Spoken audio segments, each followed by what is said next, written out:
Today we're sitting with Tank Sinatra. What's up, man? What's up, bro? How are you? I'm pretty good. Good, dude. And I appreciate you you doing this today because honestly, I was shocked when you got back to me because I know that you get an endless amount of direct messages, right? And Well, I don't get an endless amount of repeat direct messages. okay, So, all right, good on you for following up and being persistent. I respect persistence. okay, cool. I do. If someone's persistent, it's not that I get worn down, but I'm like, all right, this guy's not, Yeah. It's not annoying to me. It's not Cool. bothersome at all. It's like, this guy really wants to do this. Yeah. Let's fucking do it. Cool, man. I appreciate that. Why not? Because I'd like to say that I'm like persistent without being annoying. You know what I mean? Like I just hit you every once in a while, and I was like, listen, because I see that there's a lot of like parallels between you and I, and just from following you for some time, I noticed that you're a sober guy, okay, and then two, you're a waiter, and then three, dude, you talk about like how and I've seen some other interviews, like you talk about like how things in your life have been, like you've had like a lot of trouble, like in your 30s you were broke, you know what I mean, Yeah. like All the trouble. you've had, you've tried endlessly to like somehow follow your passion, right? You're like, you had an audition for an Oprah show, and I tried out for MTV's Want to Be a VJ 2 in 1999. yeah, And this is like the 9th thing that I've tried, and I think that's and the first thing that works. right. So that's great, like I keep trying things, and they seem insane, but I have these like ambitions that I cannot like really ignore, like Yeah. I love what I do, I love waiting tables, it affords me the time to do things like this. I love the place that I work at. Capsize Cafe, best place in Shout out to Capsize Cafe. Word, you know it. Where is that? It's in Spring Lake Heights, New Jersey. On the water, obviously. Yes, like right, like a mile away from the water. Yeah, Oh, so it's not on the water. not like on the water itself. No. With a name like Capsize, you'd think they would have dockside seating. Right. Yeah. No, they're. Fake ass Capsize restaurant. Dude, I'm telling you though, you ever had pork roll before? I know Pork you're roll? Yeah, like I know like a Taylor ham. You ever hear that? I've heard of Taylor ham. I mean, Okay. I think I've had Taylor ham. It's it's like a Jersey fastball. Like, You just used 3 terms in a row that I have no fucking idea what you're talking Okay, about. What well, is a Jersey fastball? Well, I'm just like pork roll. Like that's the Is it pork Jersey roll- the fastball food?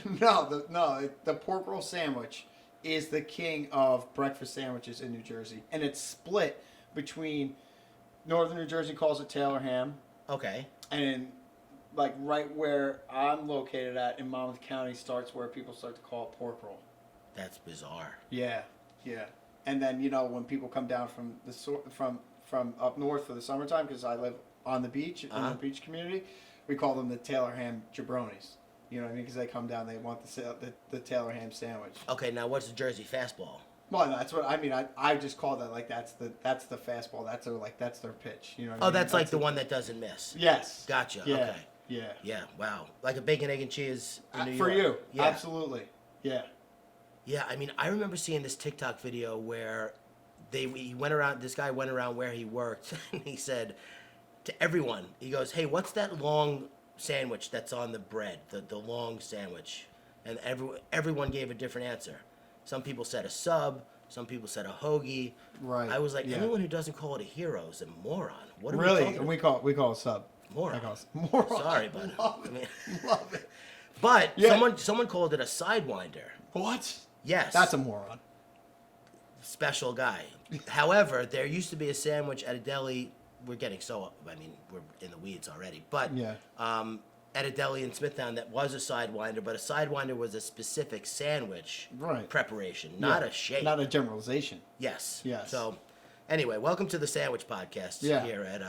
Yeah. So this is long shots, right? And we're ordinary people doing extraordinary things, and I like to, reach out to people that while You think I'm ordinary? huh. You think I'm ordinary? Well, I think I'm kind of like ordinary trying to do something. So like,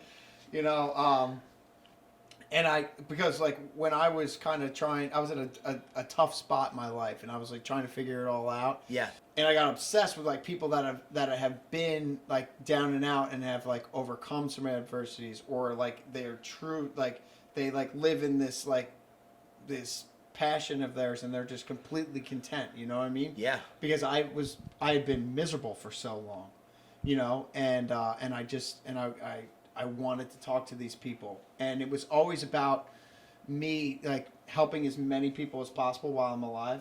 So like Yeah. I want like by doing this, I hope that somebody watches this and is like, oh, like look at these guys, they're like they went through some shit, and now they're not, because they do some things that are like different. You know what I mean? Yeah. And it doesn't feel extraordinary when you're doing it. It feels It maybe feels even less miserable. than less than ordinary. Yeah, because, for sure. Because it's you, and you're a piece of trash. Yes, and my mind is telling me that the whole time. Yeah. But for some reason, I'm still moving my feet to do the things. Yeah. Oh, cool. You got 3 pages with 11 million followers. Big deal. If you were this dumb, you could do it too. Yeah, and people just and that's the other thing, is just like being able to set that in the like, not as so much as the outcome, but just being like responsible for like moving moving. Yeah, the it's a feet. result of habits, Yes. for sure.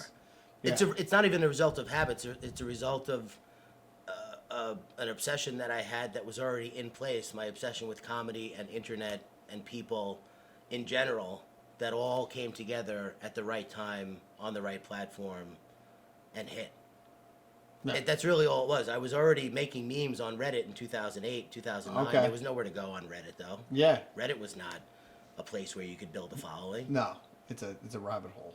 Oh, that's a nice way to put it. it's Rabbit hole. a dark rabbit hole. Yeah, you can go pretty deep on Reddit. Yeah, for sure, man. Things get pretty gnarly. There's on probably a Reddit. subreddit called Rabbit Hole. I guarantee Yeah. you there's a subreddit called Rabbit Hole. Yeah.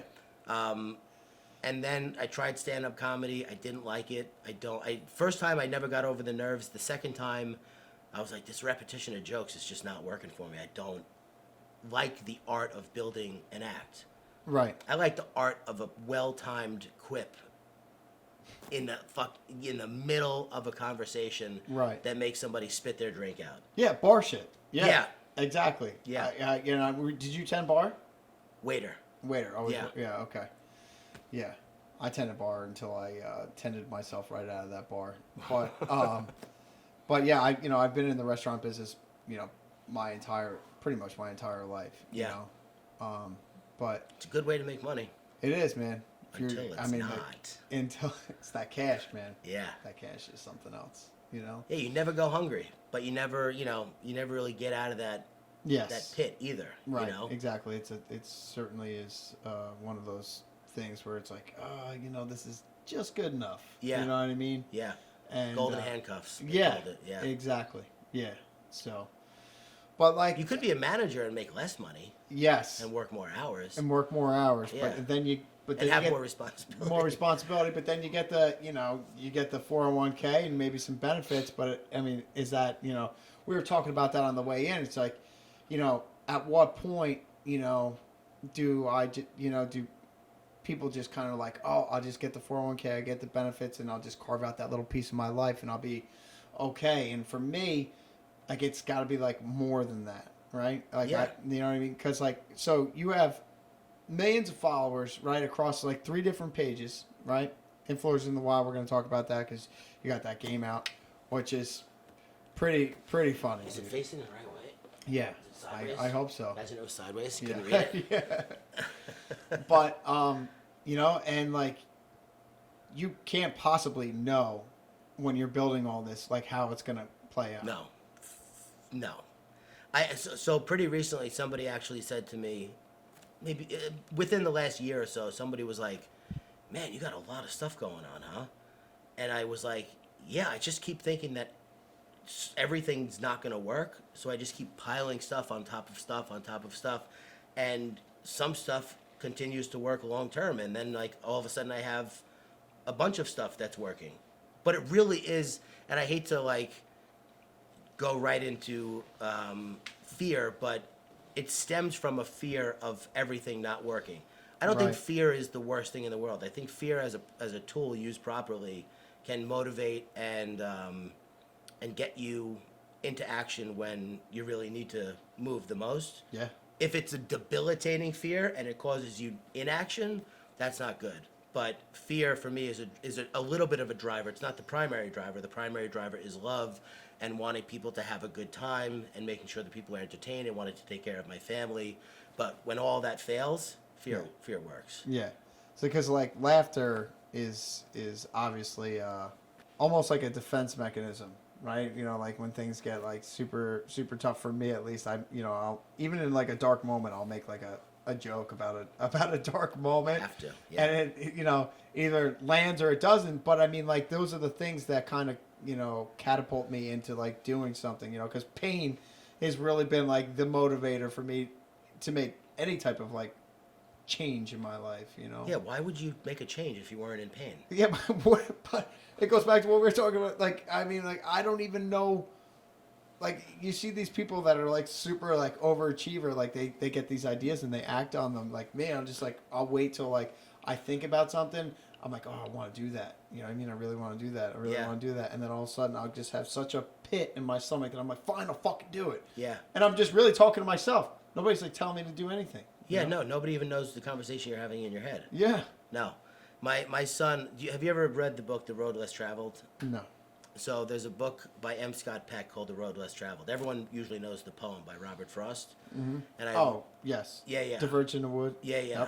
Yep. This doctor, M. Scott Peck, wrote a book called The Road Less Traveled, which is like, I just can't recommend it enough, especially if you're in a dark moment in your life, especially if that dark moment happens to be a breakup, which is, in my opinion, I dealt better with death than I did with breakups. Bro, I mean, I just went through something like not too long ago. Somebody was like, dude, are you all right? Yeah, I mean, a breakup is like somebody pretending to die, and then 3 months later you see them at the mall, they're like, sorry about that. I just didn't want to know you anymore. It's so true. It's like, sorry I tore you up. How you doing, by the way? Yeah, everything's good? You mourned me and everything? Good. Great. Good to hear. Oh, that's so funny. Anyway, this is my new you. Yeah. He's inside me right now. Yeah. Currently. Oh, God. He's enjoying all the things he used to enjoy about me. Oh, my God. That's so funny. And when you're driven by fear and you lose that thing that you fear losing the most, I mean, all of my relationships prior to, I'd say 30 years old or 31 years old were fear-based relationships. Like if I called a girl or texted a girl that I was dating, I was only calling her to see if she'd pick up. I wasn't calling her to see how she was doing. Yeah. I was calling her to see if she'd will you take give me my some call. will you give me some attention? Yeah. My the funniest 50% of the people go, this is genius. 50% of the people that I tell this to go, wow, you were really crazy. I was dating a girl once, and I was always trying to make sure that I would just get another day out of the relationship. Just get one more day. So I had this idea once. I was dating this girl, and I had this idea. I threw a Hail Mary pass. This was we met in October. I must have asked her in like February if she wanted to go on a vacation with me in July. I mean, we had been dating for 4 months. Yeah. And I was wow. Do you think you'd like to go on a vacation with me in 5 months? Because that means we'll be dating for 100% of the time. So you locked this in. Yeah. Oh, I locked it in. Yeah. And then my mentality was like, if we got into a fight, I would just be like, well, do you hate me more than you love the Caribbean? Because yeah. Because we're going, baby. If you leave me, you don't get to go there. Yeah. It's my thing. Oh my God. Like that was the best thinking I could come up with to get someone to stay with me. Not be nice, not like be cool and easygoing and chill. Like lock in a vacation. Yeah. 2 years from now. That's great. Like I had shares she had to vest. Oh yeah, right. You know? That's so funny, dude. It's insane. I mean, that was when I was 22. I mean, I guess it's of course. But I think it's kind of like you know, like I did that when I married my wife or anything. Yeah. She's still waiting. No, I did that when I married my wife. Oh, yeah, I guess, right, yeah. Let's make this legal. Yeah. And I'll have you swear to God you're never going to leave me. You're never going to leave me. Marriage is a scary thing. If you marry the wrong person, it is. Well, yeah, of course. Yeah. Yeah. You know, I have a lot of friends that are happily married, which is like, you know, today, I don't know. I mean, you see the people that are miserable just to do it, you know what I mean? That just to get married. Yeah. You know, there are so many, I feel like, people out there that just suffer in silence rather than just go through, again, maybe a little bit of pain, just to be like, hey, listen, like, I'm not happy anymore. Yeah. You know, and then they either... And that's my problem, not yours. You can't fix it. Right. I gotta fix it, and Yeah. I can't do it with you here. I know, and that's like really like the unfortunate thing. But there's always like, I mean, what are you gonna do? Like, spend the rest of your life like that? You know what I mean? And Yeah, it's people just, don't think they don't think in terms of that. I guess, you know. And then I had a friend of mine one time. He said, oh, he's like, haven't you ever heard the phrase it's cheaper to keep her? And I'm like, dude, that's like fucking horrible. Yeah. Yeah. Well, my friend, this guy Steven, who his Instagram or Twitter or both is the Witty Idiot. I actually asked him if I could use this line in my stand-up to introduce the relationship with my wife. It's such a great line. He goes, "Your soulmate is just whoever you're dating when you turn 30, right?" And I was like, "Oh my God, dude." So I'd do this whole thing. I'd be like, I married the right woman. She's great for me. She's really, like, to be honest, not to get sappy, but she's my soulmate. And then everyone would go, aw. Yeah. And then I'd be like, your soulmate is whoever you're dating when you turn 30. Let's not get Yeah. too Nice. excited. And then everyone would roar. I mean, that fucking line would get a huge laugh every single time. Oh yeah, because that'll land. super relatable. Oh, I mean, really. I mean, you think about it, right? You're like, I went all through my 20s, and then here she is. Yeah. Right? Yeah. So that was how I operated for the most part in relationships, was just out of a place of neediness. But then I would conflate that with, my needs need to be met. Right. It's like, well, Right. you're not an adult mentally, so your needs are that of like a child. For sure. It took a ton of work, Agreed. a ton of work for me to get. I also heard somebody say, stop trying to find the right person, become the right person. Yeah. And I was like, oh man, I don't like that. That sounds like a lot of work. Well, it seems like a lot of work, and it's like, well, how the fuck do I do that? Right? You got to become who you got to be a person. Is what that meant to me. The way I interpreted it in the way I interpreted it was do the work to become a person that you would want to date. 1,000%. Or that you would want to spend time with, because you're going to have to do that anyway. Yeah. Whether you're in a relationship or not. Right. But you know what the funny part about that is like that you can do all that stuff, right? They call it like inner work today, right? Do all those things, but then you have to like get in the relationship to see where the boat's still leaking. You know what I mean? Yeah. And you got to hope that the other person is doing the work too. Yes. Yeah. Because if they're not, they're just cracking holes in the hull. Yeah. Bringing you down with and we're them. just taking on water. Yeah. No, there's. Yeah. It took a lot of work, a lot of pain, but I also, like I said, I got sober at 22, and the first guy I started working with was like, all right, no relationships for a year. I was like, okay, buddy. Yeah. Yeah, you're married. Easy for you to say. Dude. We'll see about that. When I first got sober, that same advice was given to me. Yeah. And I was like, okay, you got it, because I was fucking crazy. Oh, okay. You took the advice. Yeah. I didn't take many of the suggestions. I didn't do the 90 and 90. I didn't stay out of bars the first year. I didn't stay out of a relationship. As a matter of fact, I met the girl that I dated the first year and a half of my sobriety in a bar on Halloween within the first 3 weeks of my sobriety. Just slamming Diet Coke. I don't know. It was. I wasn't vicariously enjoying being drunk through other people. I was just like, I'm 22 years old, man. I'm not gonna like not go out for Halloween. Yeah, I understand that. I have a legitimate reason for being here. It says so. Right Yeah. in the book, like I can be here. That's the way. But also, in that first year of my sobriety, 3 people very close to me died, all within like 4 months of each other. And I think had I not had that extra distraction outside of whatever was going on, I don't know. I mean, everything is in my life has worked out perfectly in retrospect. Yep, for sure. Even in what's the opposite of retrospect? What's futurespect? Even looking forward, I have complete faith that my life is going to work out. And that's faith in Perfectly. itself, right? That's faith, I guess. Yeah. Is retrospect the opposite of faith? No, I don't know. Doesn't matter. We don't have to get into a grammatical lesson here. No, and I like that you brought up, faith because,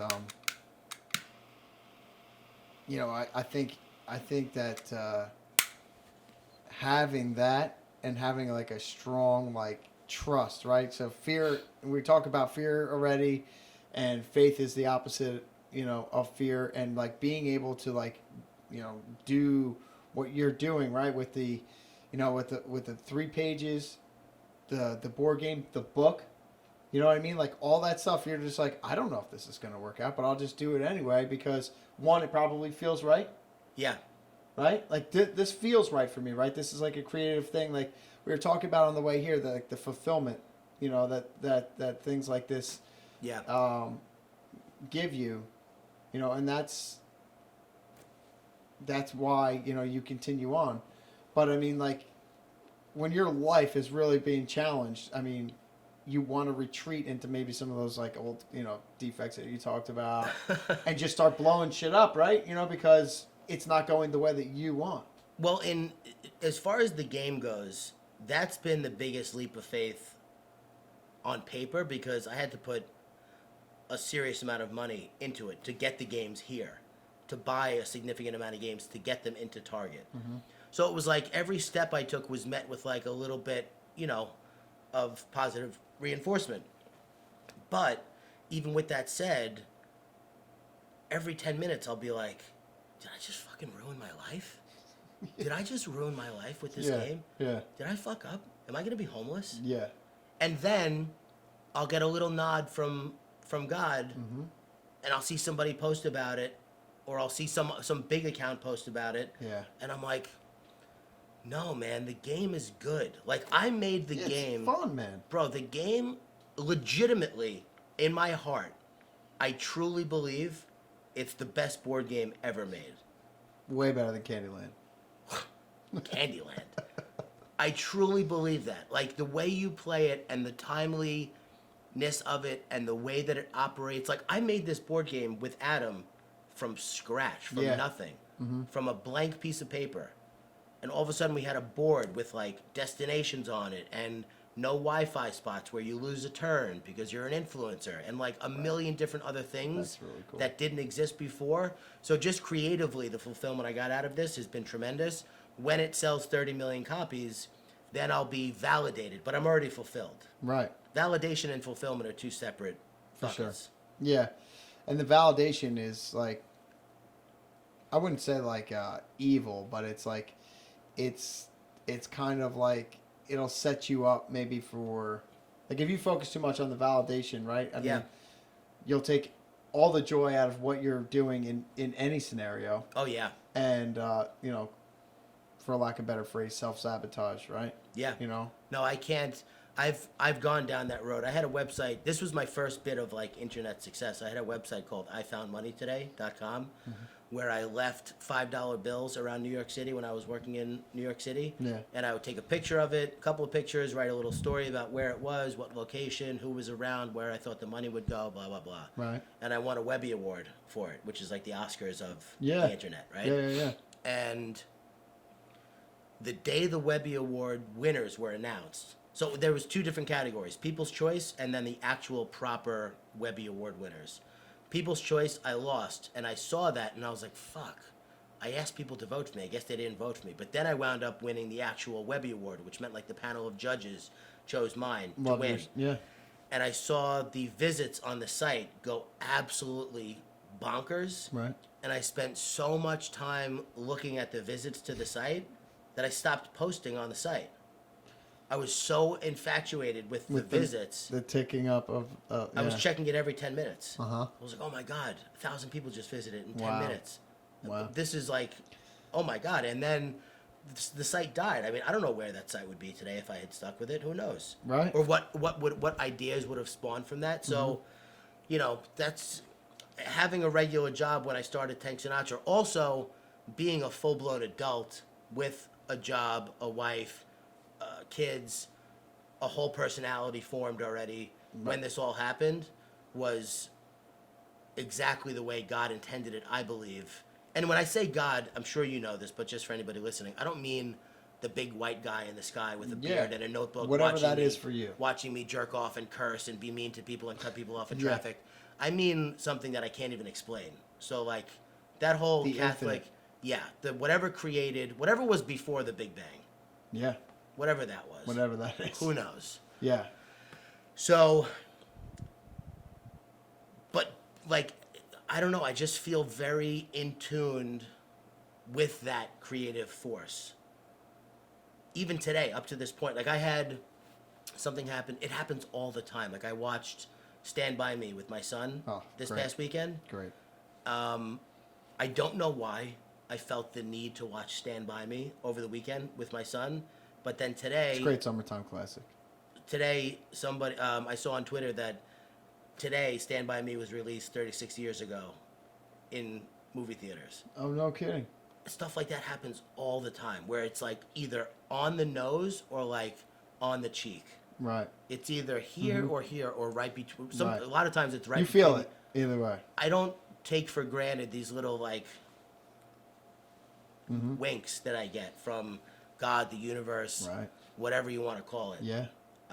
I'm fully, and I just, that's what keeps me going in general, period. Like I said, I don't know how I'm still sober today. I have no clue because I've made every mistake you could possibly make. Yeah. But deep down, I have a desire to live a life that I can be proud of, that my higher power would be proud of, that doesn't adversely affect the people around me. Do I make mistakes? Yeah, all the time. Yeah. But I heard somebody say in a meeting once, they said, if this is as good as it gets, would I be okay with that? And I really thought about it, and I was like, yeah, I would. If right now my life was as good as it was ever going to get, would I be okay with it? I would. I would be okay with that. Yeah. So stop beating the shit out of yourself. Yeah. No, and that is 1,000% what I need to remember, because at the end of the day, right, everything that I need right now is being taken care of, you know, and I'm laughing and smiling and at most moments happier than I've ever been in my entire life. And you're not dead, which is great. Yes. Yeah. But yeah, that's true. But those are the things that I take for granted, man, because like I mentioned to you before, I spent a lot of time in and out of the hospital. You know what I mean? I was like hopelessly and physically addicted to substances. You know what I mean? And then today I will sit here and just forget about that. You know what I mean? Yeah, if you took away, like I remember when I was living in California, 30 years old, broke. Yeah. Like, didn't have debt, which was good. No, I did have student loan debt, but you know, you don't really have to pay that, I guess. I did wind up paying it off, and it felt incredible. Dude, well, that is like a goal for me, of course. Like, I want to pay all of that off. Like, this is gonna maybe piss some people off, but it is what it is. Predatory student loans are bad. Yeah. Interest that causes you to never be able to pay off your student loans is bad. Yeah. If your student loans were $80,000 and you've paid off $100,000 and you still owe $200,000, that's bad. Yeah. But paying off that student loan debt that I had, which was in the $10,000 range, because it was only one semester of school, because I got expelled for doing drugs.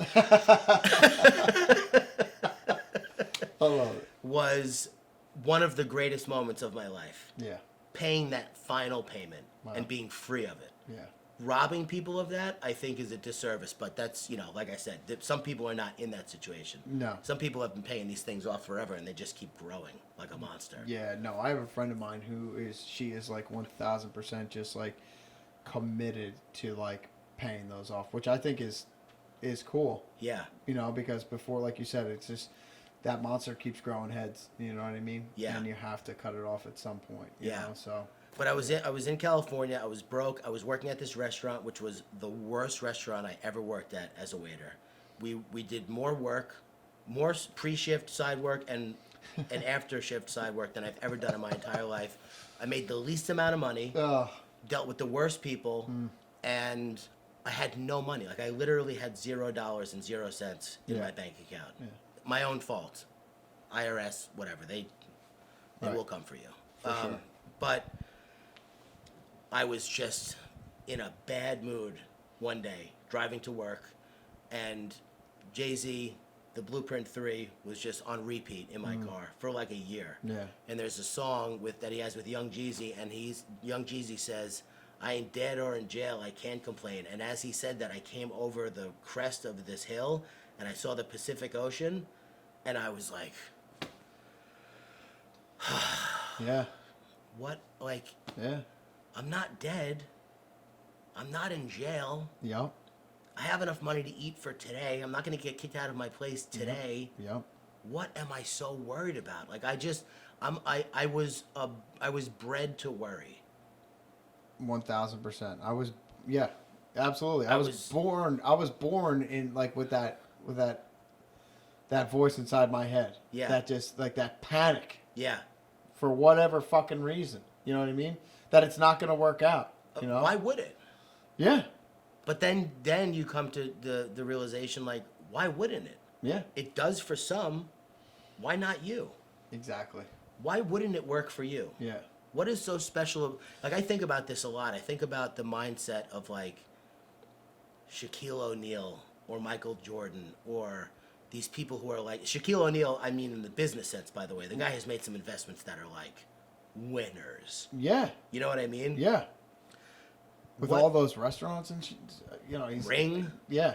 I mean... The guy, yeah, right. He's a smart guy. Yeah, or he's got smart people around him. Exactly. At first, he probably had smart people around him, but now he is just like... He's well-versed, well-educated. Yes. Knows what he's doing. But... Yeah. You don't know that Ring is going to be Ring when you invest in it. Right. Or you don't know anything's going to be anything when you invest in it. Absolutely. People that bought Tesla at $30 a share in 2011 didn't know that Tesla was going to be Tesla. Right. As it is today. Yep. So the best you can do is just make a decision, act on it. If you believe in it, if you don't, do something else. Yes. I believe that what I'm doing with Tank's Good News, Tank Sinatra, Influencers in the Wild, as silly as it sounds, I believe they provide a much-needed service to people in the form of some brief respite from the stress of being a human. Oh, my God. Brief. Yeah. And if it starts a conversation, even better. That gives you 5 minutes instead of 5 seconds. Comic relief, man, is so important throughout the day. You know what I mean? If you send that to a friend and you guys talk about it for a few minutes, and I help you connect with somebody, even better. Tank's Good News. Tank's Good News. What you posted this morning, right? About the woman came here in 2015, who had no money, no cell service, and now like owns Cricket. Was it a Cricket? Cricket Wireless Store. Yeah.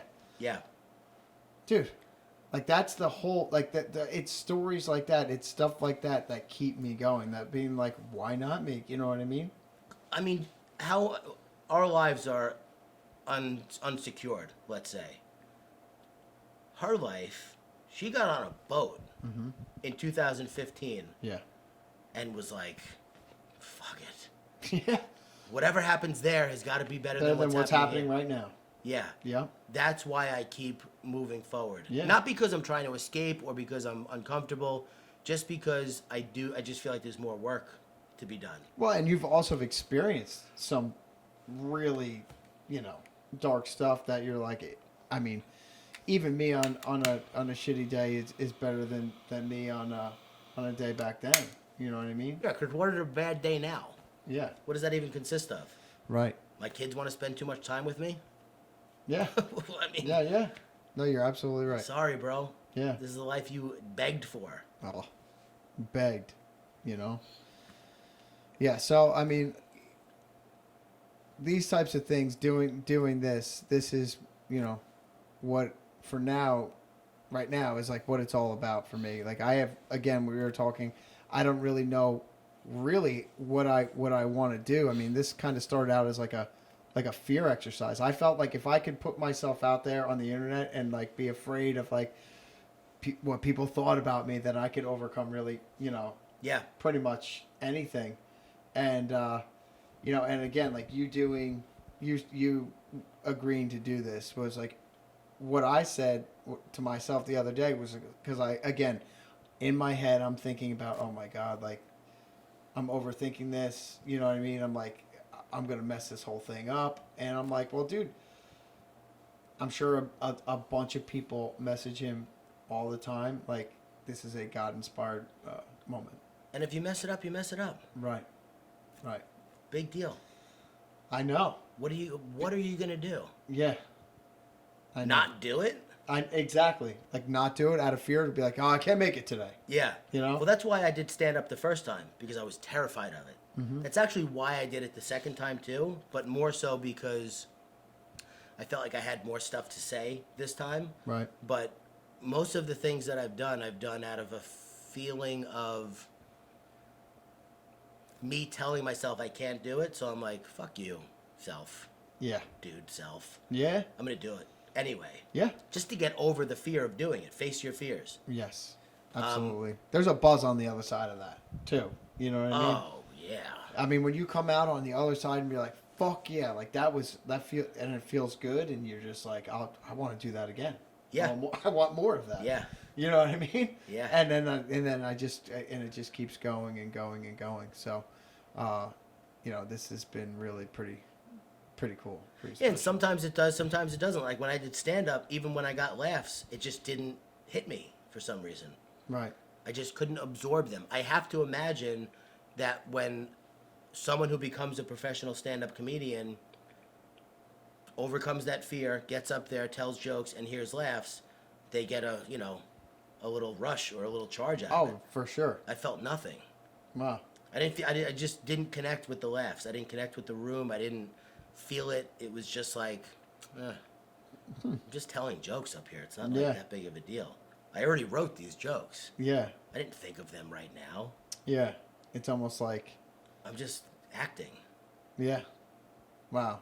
Yeah, because it's almost like, I mean, I guess if you like look at it like in a very like matter of fact like that, Yeah. you know what I mean? There's no. Which is negative to, I mean. Yeah, kind but I of. mean, like I feel like that's maybe part of what we're talking about, like about the God-inspired things, like your path, like the things that you should be or were meant to be doing, Like if you were meant to be a comedian, that shit would have fired you up. But Oh, it didn't. for sure. But it didn't. You know what I mean? And it's taken you along this path, which has afforded you to be, there for your kids and like have more time, right? Because for me, what I figured out in the last like 5 or 6 years has been time over money always. Yeah. Like the millions have evaded me for quite some time now. You're not a millionaire yet? Not yet, believe it or not.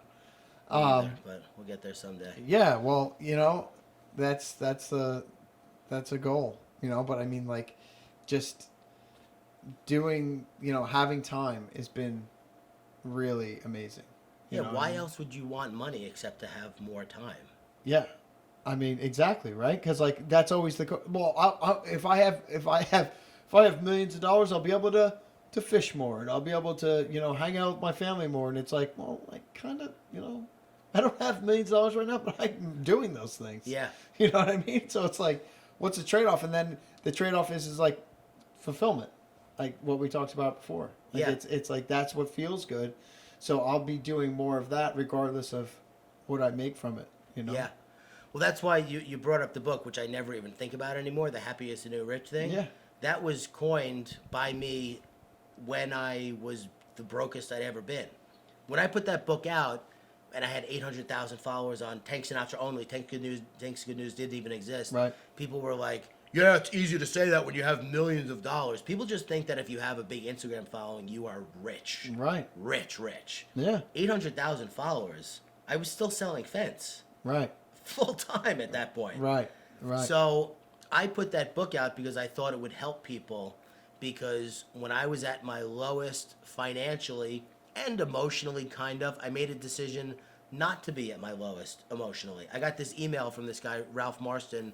I don't know him personally. He sends out an email blast, and it said something along the lines of like, if this is true, then the following must also be true: that happiness is not a transaction. Happiness is a choice. Right. So like, people think if I do A, then I'll be happy, or if I do B, then I'll be happy, or if I get C, then I'll be happy. Right. No, you'll be satisfied for a little bit. Right. Satisfaction is way different than happiness and joy. Burns off real quick. Faster than you could possibly imagine. Yep. Especially when you up the ante of it. Like, I remember the first watch that I bought that I was really excited about cost, I don't even want to say what it cost. Mm-hmm. But I was like, oh my God, I've made it. I can buy a watch that costs this amount of money and not even feel it. I don't even feel fear. I don't even feel scared. I sent pictures of it to everybody. Yeah.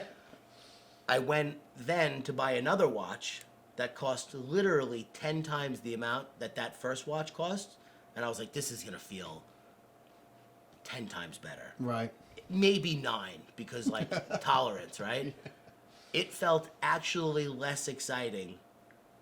It felt 0.8% as exciting as the first watch that I bought.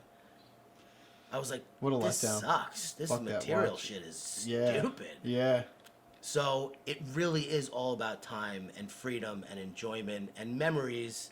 1,000%. Which, you can have, like, that's going back to what I said, happy is the new rich. When I was in California, I had no money. I was like, I better learn to enjoy my life without money, because if I can do that, that means when I make money, I'll enjoy my life. 1,000%. If I can't enjoy my life now, I'm probably not going to enjoy it when I get money. Yeah, and I 1,000% agree with you. Like, I being at the lowest point of my life and being able to like be generally like joyful, right? Like, as you said, happy is just like another hit of an emotion. Joyful, like a contentment. Like, I need to learn how to be okay like that, because like that's been like the going theme of my life. Like, you know what I mean? Like, I there has been no millions. There are no like I'm not going to the Playboy Mansion. Like, this is. It doesn't even exist anymore, I don't think. Does it? It doesn't. I think it's broken probably down. Yeah, probably not. You're not getting invited to Dan Bilzerian parties. Right? Who's that? Dan Bilzerian. Why do I not know that? He's like Dan Bilzerian. It's a gray area because it's been like put out there that he's kind of like not as rich as he says he is, because he rented his house with money that he got from investors and all that, whatever. But he's always got a ton of women around him, but he like pays them to be around. Oh, okay. Kind of like you, Hefner. Like, he pays them to be in the magazine or whatever. Right. But yeah, that would be like the equivalent. But the second episode we ever did of Meme Daddies, the title was, "Is Dan Bilzerian lonely?" Like, yeah. Yeah. You think? Yeah, right. He's fucking, the guy is completely dependent on external sources of satisfaction for his happiness. Right. Physical, financial. Yes. Vanity. Yeah. Listen, man, that's cool. Whatever. If that's the way you thing. fill yourself up. But the problem with that, speaking about another monster, I always thought of alcoholism and addiction as like the monster in Little Shop of Horrors, right? Like, you feed that thing. Yeah. It's so cute at first. Yeah. It makes you feel happy. Yeah. You look at it, you spend time with it, and then you start feeding it. And what happens to something when you feed it? It just keeps growing. It gets bigger. What happens when it gets bigger? It needs to eat more. Yeah. So what do? You feed it more. Yeah. And then it gets bigger. Yeah. And then it needs more food Until it's screaming at you from the other room. Yeah. Feed me, Seymour. Feed me, Seymour. All the time. And only wants body parts. You know what I mean? Like, that's fucking if that's crazy. not a metaphor. Yes. No, it certainly is, right? It's like taking lives. You know what I mean? It wants your relationships. It wants your happiness. It wants everything. Yeah. It'll take your body parts. Yeah. It doesn't care anything. Absolutely. It's just hungry. Yeah. The Steve beast Martin needs to on eat. nitrous. What a Oh yeah. that was great. That was great. But yeah, man, it. So what do you feel yourself like when you fade back into, like those defects, like, and what do you do when is there? I know you have people around you that kind of let you know that you're maybe getting out of line, or do you feel I know it? way before anybody. Okay. I know way before anybody what I'm doing, and I have being. You'll hear people say time doesn't matter. Being sober for a period of time doesn't matter. Mm-hmm. And it doesn't if you're not using the time wisely, if you're not using the time to create spiritual distance between you and the drink or the drug or whatever. But the closest I ever came to drinking was when I was about 10 years, right as I was about to celebrate 10 years. Mm-hmm. I had just gotten married, just got a house, my wife was pregnant, like things could not have been better. Right. And I didn't even really ease up on my action part of the program, but I just was kind of like coasting, Yeah. and that was a scary time. But I know literally within my body when I'm forcing my will on a situation. Yep. I can feel it in my stomach. 1,000%. So then I have a choice. Do I want to push forward in that and suffer the consequences, which I will. Sometimes they're minor, sometimes they're not so minor. Sometimes I feel bad, sometimes I feel really bad. Right. I never feel good. Never. But something did occur to me that saves me a lot of the times, and it's that if I engage in a behavior and it's pleasurable for 5 minutes, but then it causes me 8 hours of pain, Ugh. I can't rationally call that a pleasurable behavior anymore. No. Because it's 5 hours and 8 minutes, 5 minutes and 8 hours. That's 99.9999% unpleasurable. Right. However, on the other hand, if there's something that I want to do that I say no to myself for, and I feel discomfort in the moment, but then I feel self-esteem the rest of the day, Right. every time I think about it, Yeah. then that discomfort becomes pleasure. And then that is the High. yeah. It's like, man, I didn't, like, I this is such a stupid example, but I try and watch my Coke Zero Okay. intake. Yeah. Sometimes I win, sometimes I lose. Coke Zero's a monster. It's so good. But Dude, soda, yeah. it's I get it. so good. I'm like an ice cream guy, so I get it. But Yeah. there was one time where I was eating a sandwich, and I love to eat the entire sandwich and then pound a Coke Zero. Nice. Like to the point where I'm like I'm like choking on everything. Yeah. Right? And I took a Coke Zero out of the fridge and I put it back, and I was like, I said I wasn't gonna drink that. Yeah. I said I wasn't going to drink that. Yeah. Put it back. And I drank some water, and it felt great, and that was it. And I still drink Coke Zero, but I Right. still think back to that time where for the rest of the day, I was like, I didn't drink that Coke Zero. Fuck yeah. That felt pretty good. That's a win. Because the time window had passed that I wanted to do it. Right. So, like, if you could just wait out those windows for those things, then you're in good shape most of the time. Yeah. But you got to have something else to replace it. You can't just, like, remove a behavior and expect, nature abhors a void, as they say. Yes. Yeah. I mean, A vacuum. once I remove like my solution, I'm left with just me, and it's like how do I deal with me, and I put in some healthy practices like spiritual stuff and exercise and stuff like that, but when those things aren't there, I'm a monster, and I start acting not like a monster. I mean, I'm not like I used like I used to be. You know what I mean? Like there's definitely been there's definitely been some change. But that person is just so readily available, and it discourages me from doing great things, and working today, doing this. is definitely going to be like, you know what, man, maybe I can fucking do this. You know, and I'm gonna keep moving forward with it, and I hope that, you know, us, you know, you and I can continue to, you know, to keep in touch. Because like, what Yeah. do you know, what are you working on now? That you know, other than the game, is there anything else, or is this the main focus right now? That game, the Meme Daddies podcast, that game is the biggest thing. The game, Meme Daddies podcast, getting a podcast off the ground, as you know, is like an uphill battle. Yeah. But I'm doing it anyway because I love to do it. I Yeah. love having Adam sit here with me. We smoke a cigar, we talk, we look at memes, we laugh. Like, Yeah, that's cool. I'm not going to not do that. Yeah. I don't care how many people watch it or listen to it. Yeah. I really don't give a shit. Yeah. But the game, just getting the word out about the game, getting people to get over the fact that it's an Instagram account, getting people to get over the fact of whatever ideas they have about the account, because some people think the account's a little negative. It's not negative. I am in on the joke. I shoot content out in public also. I feel stupid. Right. I'm one of them. Yes. So are you. Yes. If you've ever gone to a public place, one of my biggest fears still to this day is going to an Islanders game, turning around with my son and taking a picture and facing 7,000 people behind me. Right. I don't ever want to do that. When I see people do it and they're like, I'm like, yo, who are these people? I know. Like, who do you think you are? I know.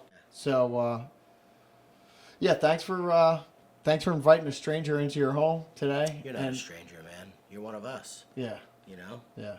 That's the way I felt walking in here. I was a little bit nervous at first, but I was like, you know what, this is going to be cool, and I really. You were nervous? A little bit, yeah. Oh no, don't be nervous. Dude, like I barely, you know, like also we exchanged through DM, you know what I mean? So it was like kind of, like. That's where I spend my life, though. I know. I That's figured that you were already in my home. Yeah, yeah, right.